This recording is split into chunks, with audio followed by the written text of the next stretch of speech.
नमस्कार, मैं हूं केशव पंडित और आप देख रहे हैं देश का तेजी से बढ़ता एटीवी न्यूज चैनल। और आप देख रहे हैं इस वक्त हमारा खास कार्यक्रम लाइव इंटरव्यू। और आज के हमारे खास मेहमान हैं डॉक्टर अंशुमान सिंह गुड्डू, जो राष्ट्रीय अध्यक्ष हैं अखिल भारतीय पुलिस सहयोग संगठन के। बहुत बहुत स्वागत है सिंह साहब आपका। सबसे पहले धन्यवाद। आभार। आपको भी सादर प्रणाम। सभी दर्शकों को मेरा सादर प्रणाम। जहां आज जनता और पुलिस के बीच में कहीं ना कहीं जो दूरियां पैदा होती जा रही हैं, तमाम प्रयासों के बावजूद भी वो छवि जो है जो बिगड़ती जा रही है, ऐसे में आप एक संगठन लेकर के आते हैं और जनता और पुलिस के बीच में जो दूरियां बढ़ रही हैं उनको और नजदीक लाने का प्रयास करते हैं कि ये आपके मित्र हैं, शत्रु नहीं है। तो क्या उद्देश्य था, क्या बनाने की आवश्यकता पड़ गई कि पुलिस सहयोग संगठन की, और क्या उद्देश्य हैं आप हमारे दर्शकों को भी बताएं और साझा करें। जी, ये सबसे बड़ी जटिल समस्या तो इंडियन पुलिस पैनल एक्ट 1867, ये हमारे जवानों की समस्या है, पहली बात।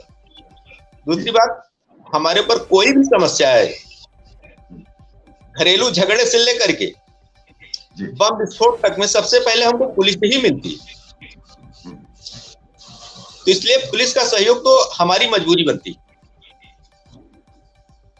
मतलब घरेलू झगड़े से लेकर के एक्सीडेंट हो, बम विस्फोट हो, दैविक आपदा कोई हो, अग्निकांड हो, कुछ भी हो, उसमें पुलिस ही पहले मिलेगी हमको।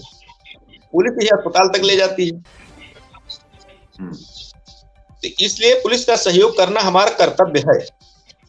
लेकिन कुछ पुलिस वाले हैं जो जनता के और दुख दर्द को नहीं समझते, ये नहीं पहचानते कि हमारा हमराही कौन, हमारा साथी कौन है, और उससे सबसे पहले बदतमीजी कर देते।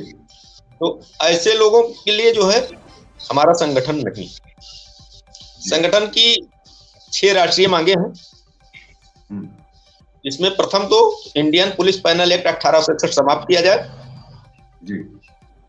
ये सरदार भगत सिंह जी की अंतिम इच्छा थी।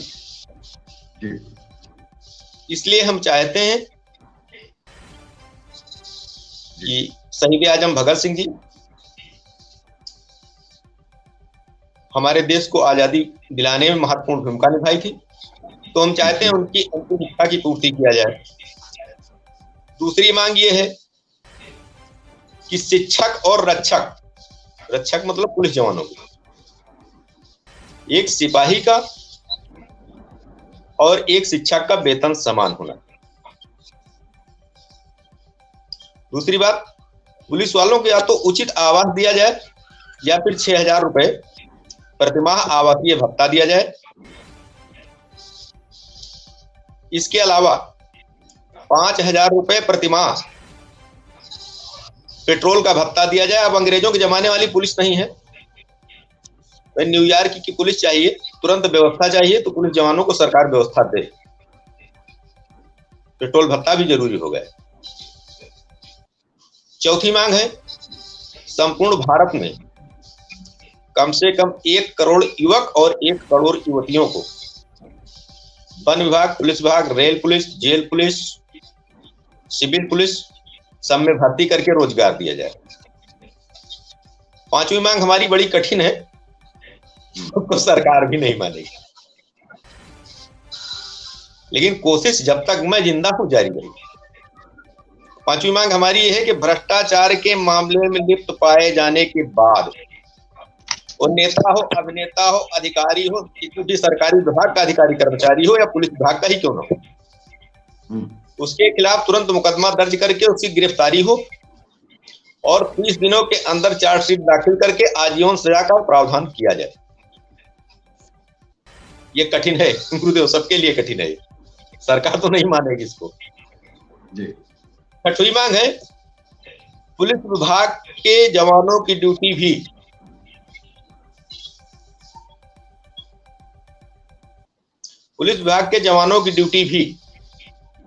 सभी विभागों की तर्ज पर 8 घंटे की की जाए, और जैसे सभी विभागों में सरकारी साप्ताहिक अवकाश मिलता है, उसी प्रकार से पुलिस जवानों को भी साप्ताहिक अवकाश दिया जाए।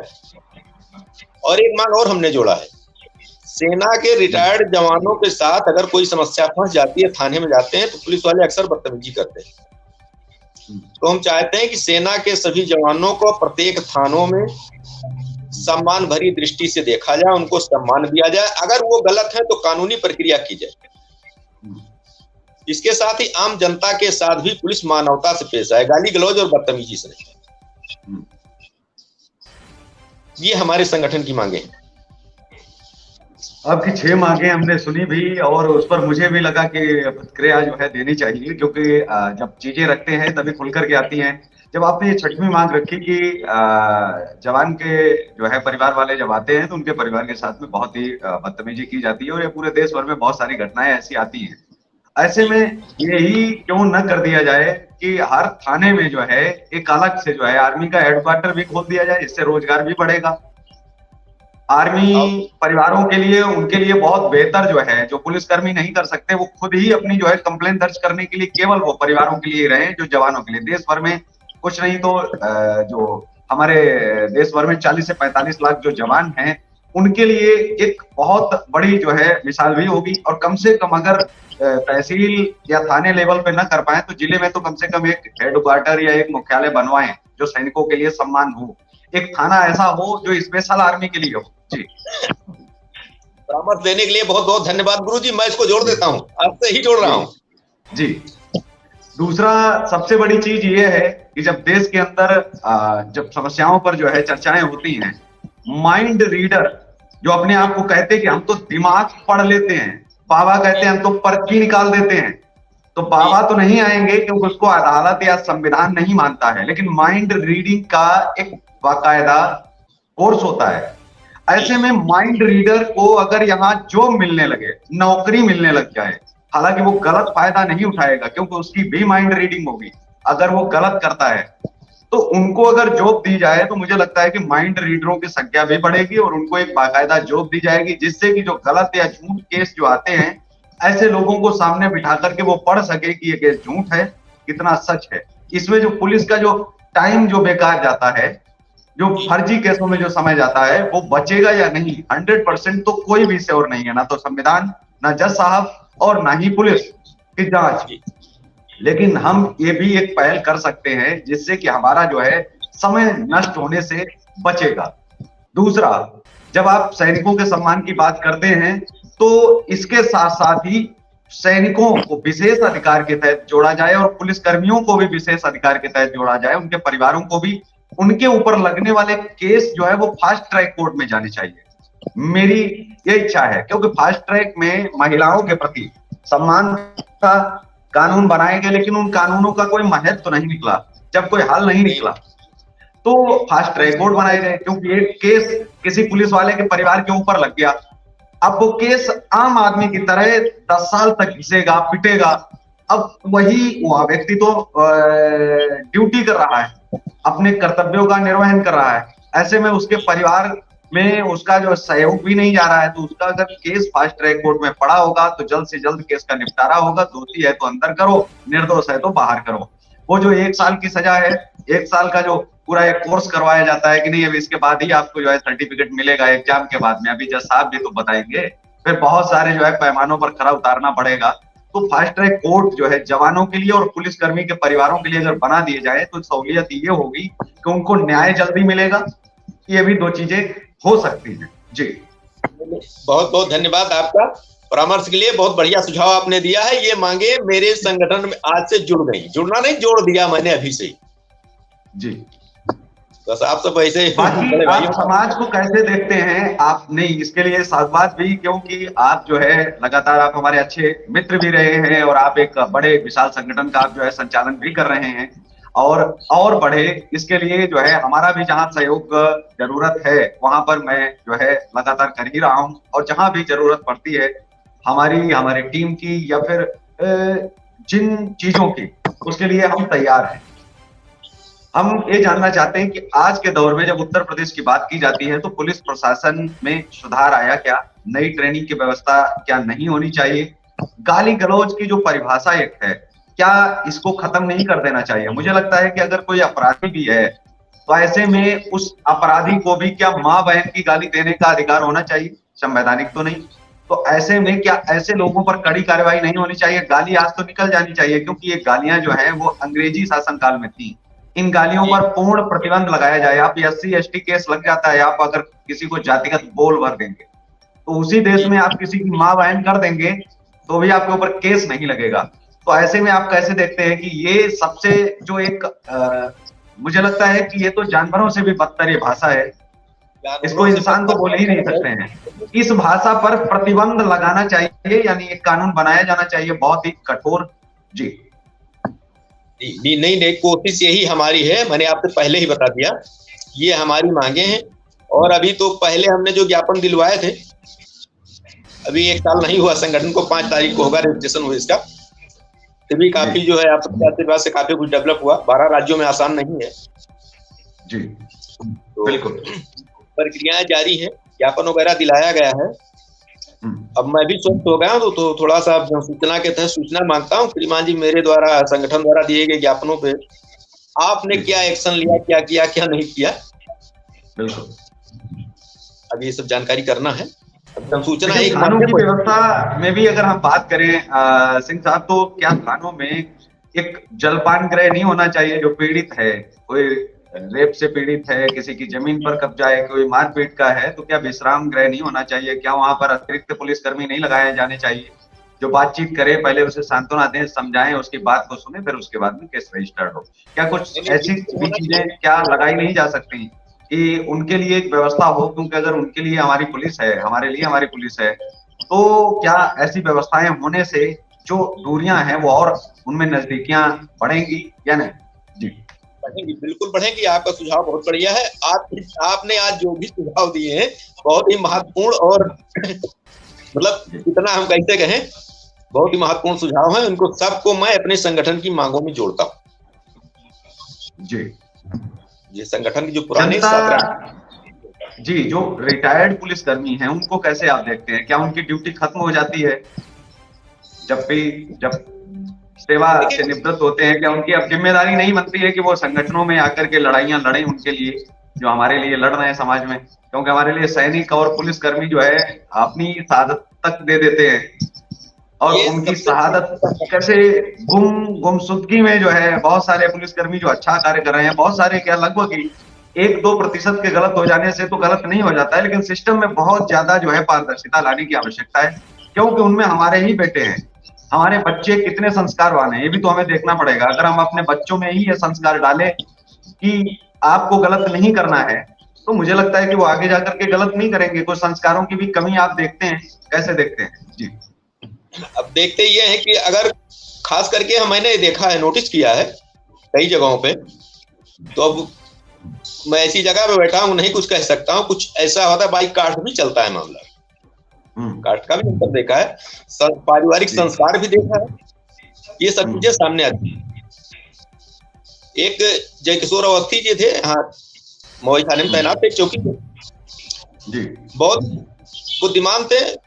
एक ही पुलिस चौकी पे उस आदमी ने 1.5 साल का समय गुजारा, और 1.5 साल के बीच में कभी किसी को कोई गाली तक नहीं दी, और पूरे एरिया को अपने बहुत बेहद ढंग से मैनेज करता रहा, कभी किसी को कोई शिकायत भी कहीं नहीं। इस तरीके के और भी संस्कारित लोग हमने देखे हैं। उसके बाद और भी बदतमीज टाइप के लोग भी देखे हैं। मतलब एक भाषा शैली में हमने देखा है, एक दरोगा कहता है, हाँ भाई साहब आप कौन बोल रहे हैं? उसी थाने से ना दूसरा कह रहा है, हाँ कौन बोल रहा है? जी, तो अब कौन बोल रहा है, हाँ भाई साहब कौन बोल रहे हैं, कितना बड़ा अंतर जी। तो इससे पता लग जाता है कि इनके पारिवारिक संस्कार कैसे थे। जी, और जो जिसको और मैं जी एक खबर आपको जो है मैं दिखा दूं, जो शायद बहुत सारे लोग चैनल वालों को चलाना चाहिए, वो नहीं चलाते हैं, लेकिन इस खबर को पहले देखते हैं। मेरठ की खबर है, और बहुत ही सार्थक जो है ऐसी पहल जो होनी चाहिए वो पुलिसकर्मियों के द्वारा भी की जाती है। आज जैसे संगठन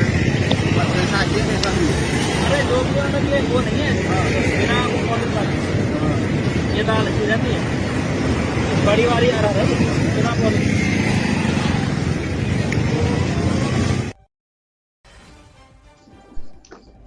आप इसमें देख रहे थे कि एक जो है एक बुजुर्ग का जो है ये चावल और वो दाना वगैरह गिर जाता है तो सारे पुलिसकर्मी जो है वो जुट जाते हैं उसको समेटने में।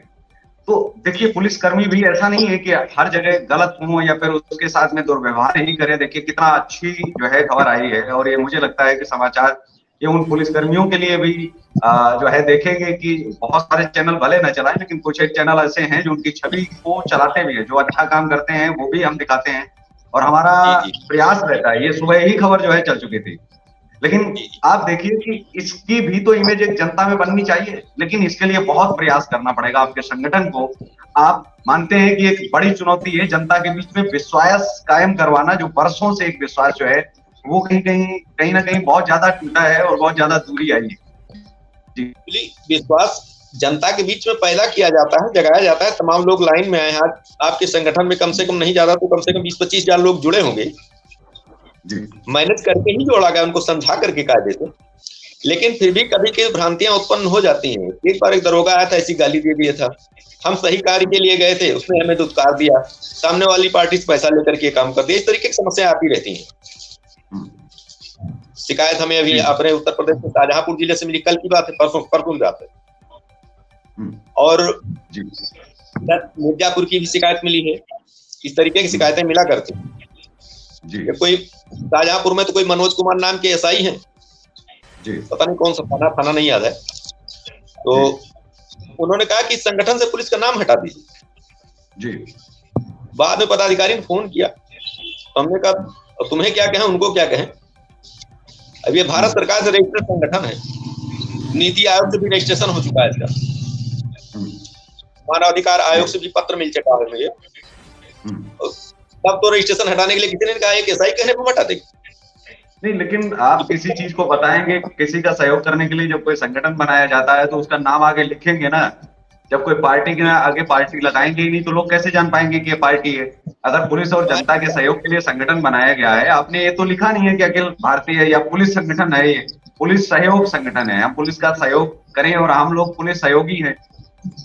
मुझे लग रहा है कि जो आपके कार्यकर्ता है वो पुलिस सहयोगी है, ना कि पुलिसकर्मी है। जी, तो ये अंतर भी तो समझना पड़ेगा।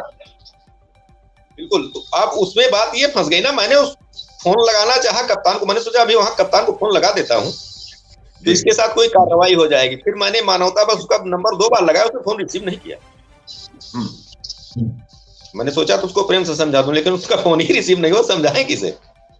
जी, लेकिन इस प्रकार की जो दिक्कतों का सामना करना पड़ रहा है, इस पर क्या कहेंगे और ऐसे क्या जो है अपील आप समाज में पुलिसकर्मियों को भी, क्योंकि तमाम हमारे दर्शक भी पुलिसकर्मी हैं और जो देख रहे होंगे, क्या अपील करना चाहेंगे और क्या समझाना चाहेंगे? इस संगठन का क्या सही उद्देश्य है? वो तो आपने बता दिया कि आपकी मांगे ये हैं, उद्देश्य क्या है और आपके जोड़ने का क्या तरीका है, किस तरह से आप जो है इसमें सहयोग करने का प्रयास करते हैं, वो भी आप जी। पहली बात,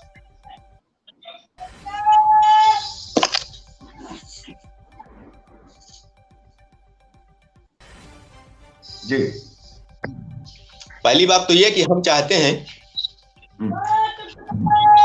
कि पुलिस और जनता पुलिस और जनता दोनों मिल करके चले, भ्रांतियां दूर हों। इसके लिए हमें पब्लिक को भी समझाना है, जनता को भी समझाना है। उसके लिए एक विचार गोष्ठी का आयोजन करना पड़ेगा जगह जगह पे, जिसमें पुलिस विभाग को भी आमंत्रित किया जाए, जनता को भी आमंत्रित किया जाए और दोनों पक्षों को समझाया जाए। कोई कह रहा है पुलिस हमको गाली देती है, तो पुलिस वालों को बताना पड़ेगा भैया कि हम भारतवासी जो हैं, कोई भी हो, प्रत्येक नारी हमारी बहन है, प्रत्येक भाई हमारा भाई है। इस तरीके से चल करके हम जो है अपना सामंजस्य बना सकते हैं। अगर आप मुझे गाली दे रहे हैं तो समझ लीजिए अपनी माँ बहन को दे रहे हैं, मैं आपको दे रहा हूं तो मैं समझूंगा अपनी माँ बहन को दे रहा हूं। अगर ये विचार हमारे मन में आ जाए, ये भावनाएं हम लोगों के दिल में उत्पन्न हो जाएं, तो गाली गलौज जो बात ही खत्म है। भाई हाँ मैं गलत हूं तो आप कानून के जरिए अपना काम कीजिए। जी, वही कहता हूं मैं, कानून के जरिए आप अपना काम कीजिए, उससे हमें आपत्ति नहीं है। जी। और रही बात उत्तर बिल्कुल, तो प्रदेश में इसमें कानून जोड़ने का और कितने राज्यों में आपका प्रयास है कि ये संगठन बढ़ेगा और किन किन राज्यों में आने की संभावना है आने वाले समय में, और कितने किस मिशन और विजन के साथ में जो है आगे आप? उद्देश्य तो अपना ये है,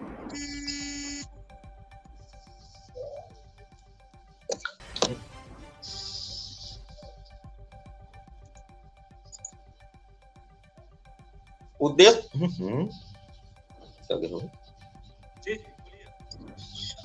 जी, उद्देश्य अपना ये है कि हम संपूर्ण भारत में अपना संगठन लाएं। प्रेजेंट टाइम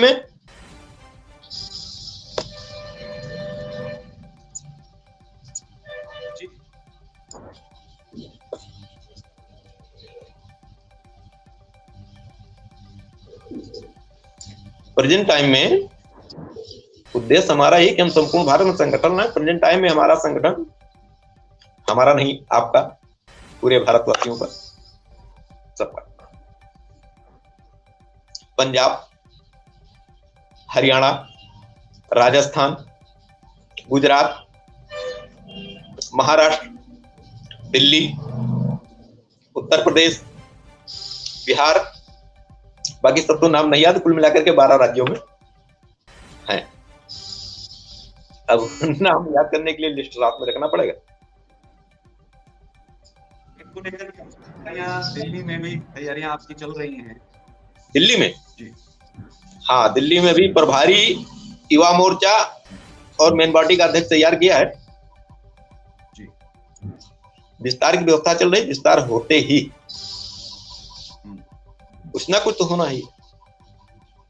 जी बिल्कुल, अपनी कोशिश में कभी कोई साहब आप जुड़े और आपने जो है अपने संगठन के बारे में भी विस्तार से चर्चा की, और आपके संगठन की क्या मांगे हैं सरकार से और क्या आप पुलिस कर्मियों के लिए करना चाह रहे हैं, ये भी आपको बताया। और ये भी बताया कि जनता और पुलिस के बीच में जो है किस तरह से जो मतभेद है खत्म करने के लिए आपकी जो पहल है और जिसके लिए संगठन बनाया गया, उसके लिए पुलिस को भी सहयोग हमारा करना चाहिए, हमारे संगठन का, क्योंकि जनता का सहयोग तभी मिल पाएगा या हम दिलवा पाएंगे जब पुलिस हमारा सहयोग करेगी और हमें समझेगी, समझने का प्रयास करेगी कि हम जो काम कर रहे हैं वो गलत नहीं कर रहे हैं, आपके लिए ही कर रहे हैं और आपके भले के लिए कर रहे हैं। तो शुक्रिया बहुत बहुत फिर एक बार से कि आप जुड़े और आपने अपनी बातें रखी और अपने संगठन के बारे में भी बताया। जय हिंद, वंदे मातरम। इस कार्यक्रम में बस इतना ही। हमें